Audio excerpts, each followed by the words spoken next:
Hola, ¿qué tal? ¿Cómo estás? Espero que te encuentres bien. Dios te bendiga mucho. Bueno, vamos a continuar con esta serie que iniciamos hace unas semanas acerca de la relación entre Dios y la justicia. Tratar de comprender cómo se relacionan esos conceptos en un mundo tan injusto como este. Si vos recordás, igual te voy a dejar el link acá abajo para que puedas recordar los dos videos anteriores. El primer video analizamos el Salmo 82. Ese salmo mostraba a Dios preocupado por la justicia. Habíamos llegado a la conclusión de que era un Dios completamente comprometido con la justicia y de hecho increpaba y condenaba a los jueces y a los gobernantes y a los dioses falsos que lo único que habían hecho era perpetuar la injusticia, digamos, todo lo contrario de lo que él pretendía, ¿no? Ahora, lo interesante de ese texto es que la justicia de Dios va a romper con la lógica del poder. Es decir, mientras que el poder que estaba ahí lo que hacía era perpetuar la injusticia, la explotación, la opresión, la discriminación, la exclusión, Dios viene comprometido a invertir esos términos para poder establecer la justicia que Él quiere, que es una justicia que está completamente inclinada siempre a favor de los más débiles. ¿Sí? Por eso Él va a decir: defiendan la causa del huérfano y del desvalido, al pobre y al oprimido, háganle justicia, salven al menesteroso y al necesitado, líbrenlo de la mano de los impíos. Esa es la intención de Dios, y por eso es que Dios elige esa parte, los explotados, los débiles, los desvalidos, los misteriosos, etcétera, para inclinar su voluntad hacia ellos y por lo tanto establecer la justicia que ellos requieren. Decíamos entonces, lo interesante de eso es que para Dios la lógica del poder humano es una lógica contraria a lo que Él pretende, y es ese poder humano el que perpetúa las desigualdades y la injusticia. Y por lo tanto habíamos concluido también de que ahí la teoría del mérito no cabe, digamos, ¿no? Porque no es que no llegaron, son pobres porque no quieren trabajar o no tienen justicia porque no pelean por ella. No, el propio Dios reconoce que es el sistema, ¿sí?, humano, el sistema de opresión, el que ha logrado establecer este nivel de corrupción moral, espiritual y por lo tanto legal, que justifica la opresión de uno sobre otro. Por eso Él viene a reconvenir contra los reyes y contra los gobernantes y jueces que dictan sentencias injustas o que establecen como natural este tipo de opresiones. Y por el otro lado, también habíamos analizado la parábola de los obreros de la última hora, o también conocida como la parábola del padre de familia, donde habíamos visto que estos trabajadores que llegaban a la última hora del trabajo recibían la misma paga que los que estuvieron 12 horas trabajando. Ahí habíamos visto que el concepto de justicia del reino no es un concepto distributivo, ¿sí? No es a dar a cada uno lo suyo, sino un concepto de reparación, de equilibrio, un concepto donde Dios manifiesta su gracia y su misericordia, y por lo tanto habíamos concluido que en la idea del reino de Dios, en el reino de Dios, mejor dicho, la justicia de Dios se manifiesta, se despliega por medio de su misericordia. Por supuesto que para nosotros nos cuesta mucho, nosotros los seres humanos nos cuesta mucho entender esta idea de justicia, porque venimos impregnados de otra lógica que no es la lógica del reino. Por lo tanto, para poder entender mejor la lógica del reino, lo que yo quisiera hacer hoy es poder analizar dos pasajes, también uno del Antiguo y otro del Nuevo, para poder entender cuál es el carácter de Dios, y entendiendo el carácter de Dios,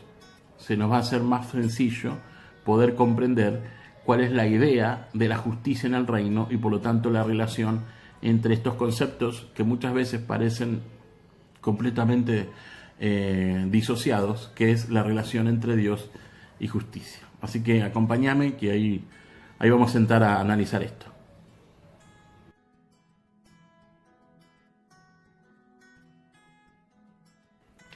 Uno de los pasajes que quiero que veamos se encuentra en Éxodo capítulo 3, versos 1 al 14. Ese es un pasaje clave en toda la historia del Antiguo Testamento, de la Biblia en general, no solo del Antiguo Testamento, porque es un pasaje muy significativo. Lo que me importa destacar es lo siguiente. Recuerden, ese pasaje es el pasaje donde Dios se presenta a Moisés en esa zarza que arde y que no se consume, y le encomienda la tarea de liberar a los esclavos egipcios. Y Dios dice algo importante en ese pasaje, varias cosas importantes, pero una de las cosas importantes que dice es que Él ha visto la aflicción del pueblo, su clamor ha llegado a los oídos de Dios, Él los ha escuchado y ha decidido descender para liberar al pueblo de la esclavitud y encomienda a Moisés esa tarea. Es un Dios evidentemente inclinado a esa liberación. Y hay que considerar dos cosas en ese pasaje importante.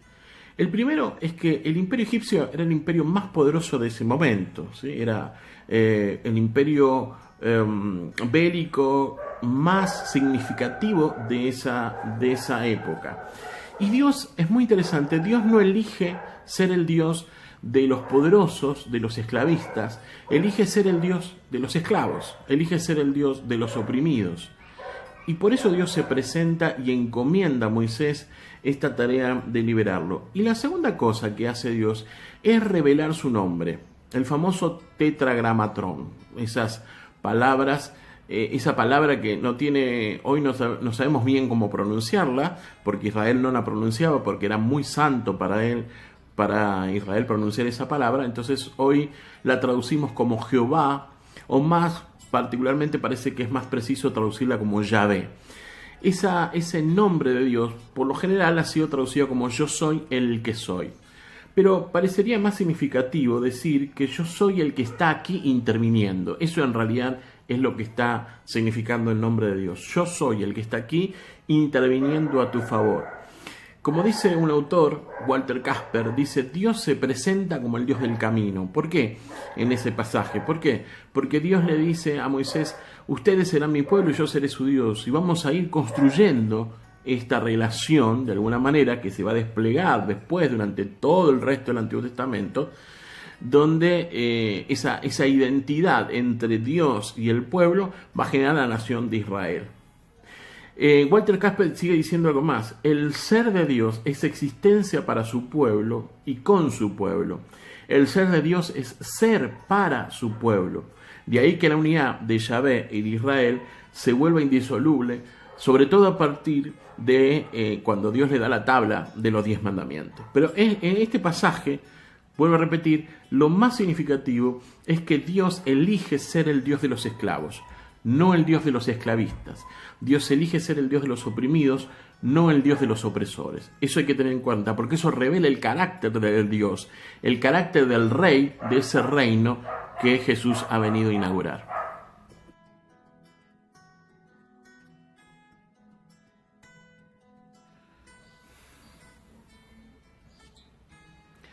El segundo pasaje también es muy significativo y es del Nuevo Testamento, y se encuentra en los Evangelios, Lucas capítulo 4, versículos 14 al 21. Ese pasaje muestra a Jesús un sábado yendo a la sinagoga, leyendo un pasaje del Antiguo Testamento, específicamente un pasaje del profeta Isaías, que dice lo siguiente: el Espíritu del Señor está sobre mí, porque me ha ungido para anunciar buenas nuevas a los pobres, me ha enviado para proclamar libertad a los presos y dar vista a los ciegos, para poner en libertad a los oprimidos, para proclamar el año del favor del Señor. Es muy importante eso, ¿por qué? Porque Jesús está dando su primer sermón. Está estableciendo cuál va a ser el rumbo de su misión, está marcando la dirección de cuál va a ser su propósito en este mundo, que es la de proclamar la libertad a los oprimidos, dar vista a los ciegos. Es una clara continuidad entre el Éxodo capítulo 3 y este pasaje, porque otra vez Dios se presenta, Dios hecho hombre, esta vez Jesucristo, se presenta como el Dios de los oprimidos, el Dios de los ciegos, el Dios de los excluidos, el Dios de los pobres, el Dios de los que están en la última fila, el Dios de los perdedores. Otra vez, Dios elige ese rincón de la sociedad, elige a los perdedores, elige a los oprimidos, elige a los esclavos, elige a los que están desplazados, a los que son objeto de la injusticia. Elige a esa gente. Bonhoeffer, que fue uno de los teólogos más importantes alemanes de la primera parte del siglo XX, Bonhoeffer va a decir que Jesús se presenta en una estructura pro me, que significa que está por mí y para mí. Digamos, él anuncia en este pasaje su misión y representa la llegada al punto más, que va a anunciar la llegada al punto más alto en la cruz, evidentemente, donde él va a ser el gran sustituto de nosotros en el castigo que merecíamos y también nuestro gran representante para que podamos acceder al Padre. Entonces, tenemos por un lado el Antiguo Testamento, Dios revelándose a Moisés, diciendo: yo soy este Dios del camino, yo soy el Dios que está para su pueblo, mi razón de ser es estar al lado de los oprimidos. Y Jesús, que es Dios hecho hombre, que se presenta de la misma condición en la sinagoga, en Nazaret, donde dice, en Nazaret no era una gran ciudad, era una ciudad muy pobre, todos la discriminaban, alguien bueno puede salir de Nazaret, dijo Natanael cuando le dijeron: mire que hay alguien que parece ser el Mesías. ¿De dónde es? De Nazaret. De Nazaret es como si dijera: de la villa va a venir alguien bueno. Bueno, eso era Nazaret, no era una gran ciudad ni tenía buena reputación. Y Jesús está ahí en la sinagoga diciendo: yo vengo a cumplir la misión del Padre. Y hago una continuidad, es una clara continuidad con el Dios que se ha revelado en la zarza ardiendo. Yo vengo a libertar a los cautivos, dar vista a los ciegos. Dice: el Espíritu del Señor está sobre mí ese es su rumbo, esa es su misión. Ese es su objetivo, el Dios que se inclina a favor de los que estamos en la última fila.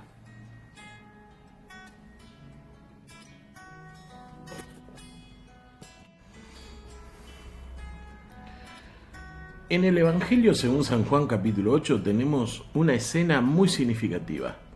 Una mujer había sido sorprendida en el mismo acto de adulterio, delito para la ley Moisés que solamente podía ser condenado con la muerte. ¿Sí? Entonces, un grupo de hombres furiosos, como son los religiosos, ¿no? Furiosos, con celo aparentemente santo, arrastran a la mujer de los pelos, semidesnuda, la llevan a donde está Jesús, la arrojan a sus pies, y los maestros de la ley le dicen a Jesús: la ley de Moisés dice que esa mujer que ha sido sorprendida en el mismo acto de adulterio debe morir por apedreamiento, debe ser lapidada. ¿Vos qué decís? Hay muchas cuestiones del texto que no nos vamos a tratar porque, bueno, habría que preguntarse por qué la llevan a la mujer y no llevan al hombre. Digamos, uno comete adulterio con alguien más. Evidentemente, solamente a la mujer estaba siendo condenada, o estaban buscando que se la condene. Y Jesús dice algo muy significativo. Dice: el que esté sin pecado, que arroje la primera piedra.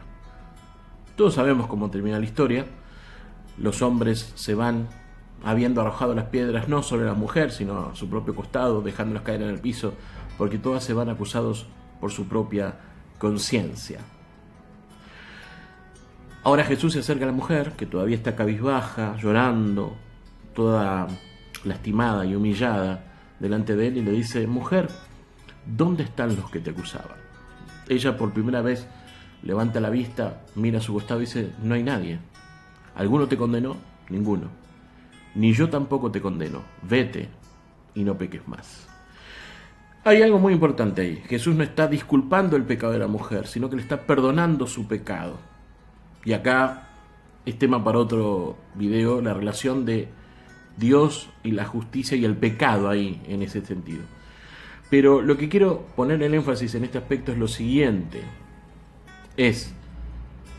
Dios ha decidido no condenar. Dios, en la persona de Cristo, Dios hecho hombre, ha decidido no condenar, sino perdonar.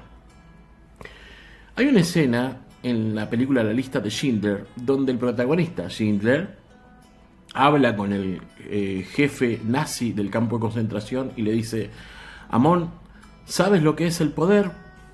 ¿Qué es el poder? Le contesta el nazi, le pregunta el nazi. Poder es tener la plena justificación para matar y no hacerlo. Entonces, es en esa escena donde Dios se hace presente, como diría Bonhoeffer, pro mí. Pudiéndome condenar, teniendo la justificación plena para condenarme, no lo hace. Dios, otra vez, para su pueblo, en favor de los que tienen que ser liberados, en favor de los oprimidos. Si no, la cruz no tendría ningún sentido. Si la cruz significaría la retribución del pecado sobre nosotros mismos, no tendría ningún sentido. La cruz es la retribución del pecado sobre el propio Dios, ¿sí? Porque sobre Él cargó nuestras culpas y nuestras debilidades, no sobre nosotros. Sobre nosotros Él pretende que recaiga su perdón, su absolución, su gracia y su misericordia. Entonces, ahí tenemos claramente a Dios al Dios del camino, ¿sí? Al Dios que ha elegido el lado de los débiles, de los oprimidos, de los pecadores, de todos nosotros.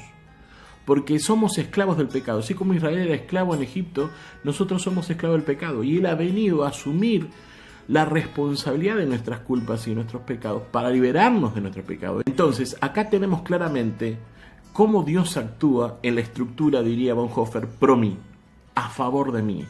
Ese Dios del camino, como decía Casper, ese Dios que se acerca a nosotros oprimidos, explotados, esclavos del pecado, se acerca no para disculpar nuestras culpas y nuestras transgresiones, sino para perdonarnos. Claro, su perdón y su absolución no tiene ningún sentido sin la cruz, algo que vamos a ver más adelante para poder seguir entendiendo el tema de la justicia de Dios. No tendría ningún sentido sin el sacrificio vicario, sin su muerte y resurrección. Entonces, teniendo en cuenta que la muerte y la resurrección de Cristo es lo que termina descerrando la actitud y el carácter de Dios, por ahora solamente pongamos en evidencia o pongamos de manifiesto la importancia de entender a Dios en su carácter, de este rey que viene a inaugurar el reino, que es un Dios que ha elegido la parte más débil y más explotada, los últimos de la fila, que somos todos nosotros, todos los seres humanos. No hay nadie que no esté en ese lugar, pero hay quienes lo admiten y hay quienes no. Estos religiosos no lo admitían y por eso querían destruir a esta mujer. La mujer sí, estaba completamente humillada y recibió el perdón de Dios. Entonces ya podemos entender un poquito más esto de cómo es el carácter de Dios y por lo tanto cómo va a ser el carácter de su reino. Así como le dijo el protagonista de la lista del Schindler al jerarca nazi, el poder es tener la plena justificación para matar y no hacerlo. Dios ejerce ese poder para no destruirnos, sino para perdonarnos. Por eso su justicia es una justicia absolutoria, es una justicia de restauración, es una justicia de perdón, porque la soberanía y el poder de Dios se manifiesta sobre su gracia, su misericordia y su perdón. En otras palabras, Jesús vino a fundar un reino sobre la vida, no sobre la muerte, sobre la libertad, no sobre la opresión. Ese es el carácter de Dios, así establece su justicia. Él viene a desplegar su gracia y misericordia para que su justicia sea manifiesta a todos nosotros y vaya transformando este sistema que lo único que hace es oprimir y condenar. Dios, a lo largo de la Biblia, no se ha cansado nunca de crear espacios de vida y bendición para todos nosotros. Ahora la pregunta es, si nosotros vamos a ser ciudadanos de ese reino, ¿seremos capaces de crear esos espacios vitales de amor, de misericordia y de perdón para nuestros hermanos?